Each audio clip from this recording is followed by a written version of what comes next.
Hello, my name is Anoohya Arkala, and my presentation is going to be on the Asian elephant, which are the only surviving species of the Elephas genus. So a little bit of introduction about the species is that the Elephas maximus, also known as the Asian elephant or the Asiatic elephant, is the largest mammal to reside on the continent of Asia and is the only surviving species of the Elephas genus.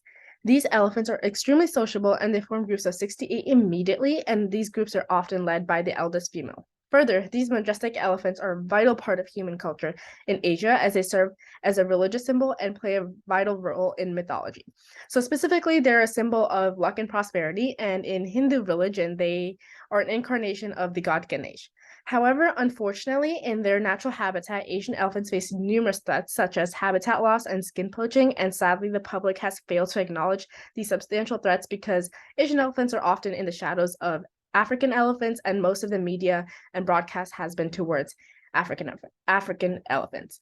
Um, Habitat loss and fragmentation is also a serious issue which Asian elephants face. So, Asian elephants naturally reside in dry and wetlands of 13 different countries located in Southeast Asia as well as South Asia.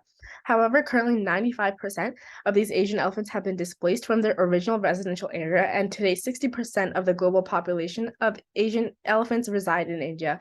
And other countries which are home to numerous amounts of Asian elephants include Malaysia, Thailand, Myanmar, Indonesia, and Sri Lanka. And typically, this species spends around 12 to 18 hours feeding each day, which is a very large amount of time, and they consume up to 10% of their body mass. So it is very critical that they're able to be in a location or an environment which is able to sustain all of these dietary needs for them. However, unfortunately, the developing human economy has resulted in a loss of habitat and fragmentation for these elephants, thereby causing a decrease in the population of Asian elephants. Specifically, due to the increase in human population, it has caused a competition for living space and resources which have promoted the loss of the environment, such as, like, for example, humans building communities and houses and construction in the homes of these elephants. Further, the construction of like roads, railroads, stuff like that have caused fragmentation of the species and splitting them apart. So for instance, in Malaysia and Indonesia, agriculture such as oil palm, rubber, and sugarcane is replacing the tropical rainforest which these elephants typically reside in. So a quick little statistic is that according to the International Union for Conservation of Nature, 42% of the present available habitat will be lost due to combined effects of human pressure and climate change, which is just showing how drastic this change is. In addition to habit loss and fragmentation, skin poaching is also a important danger which Asian elephants face in their natural habitat. So tusk poaching is something that is well known, which most of you probably have heard of. But this type of poaching is typically only affecting African elephants because tusks are limited in Asian elephants. Only 20 to 30% of the males grow tusks and females do not. But skin poaching is a critical danger which they face in their natural habitat. And the skin that is obtained from the Asian elephants can be used as red ruby jewelry and also for medicinal purposes.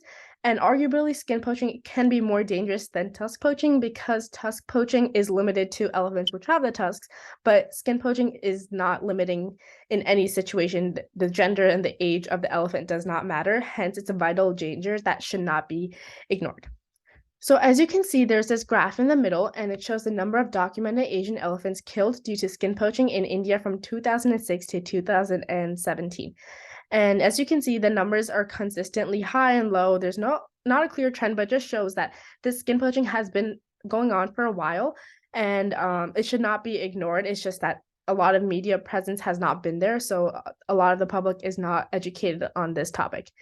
In terms of the endangerment status of Asian elephants, according to the International Union for Conservation of Nature, Asian elephants are currently endangered and have been since 1986. It's important to conserve this species because they are ecosystem engineers and numerous species depend on the elephant variety for survival. So, for instance, in the footsteps that these elephants make in the forest, there's a lot of tadpole environments that form within those footsteps.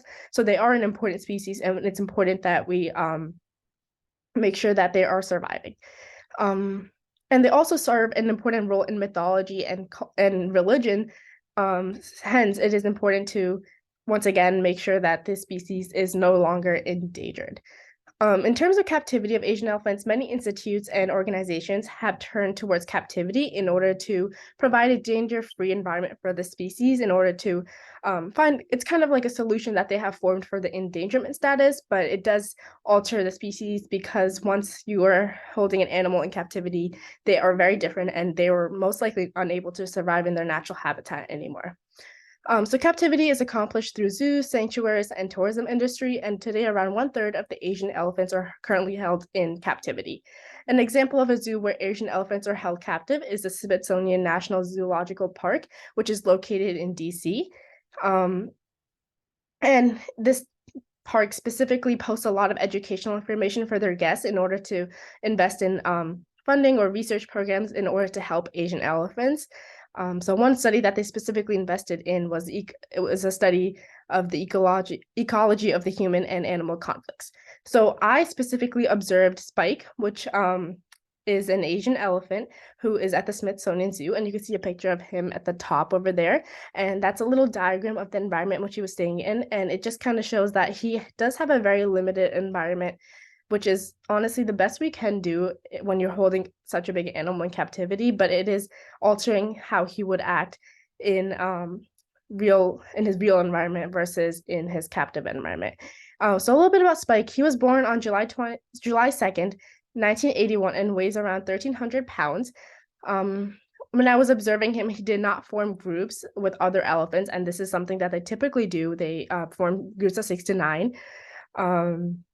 And he spent most of his time alone, and he threw sand over himself for 10 minutes as I was observing him, which is a typical behavior in his natural habitat. So this kind of just shows that captivity has pros and cons. It gives them a danger-free environment, but it also limits their true nature. In terms of rules and regulations, in addition to captivity, rules and regulations have also been implemented to preserve the species. However, there are numerous loopholes and improper implementations of these regulations. So for example, in Myanmar, many Asian elephants are held captive, and mainly through the tourism industry, and the government allows the sale of ivory upon their death. However, these sales are very poorly managed. So many individuals are taking their skin and their ivory and saying, oh, these are from captive elephants, but they truly are not.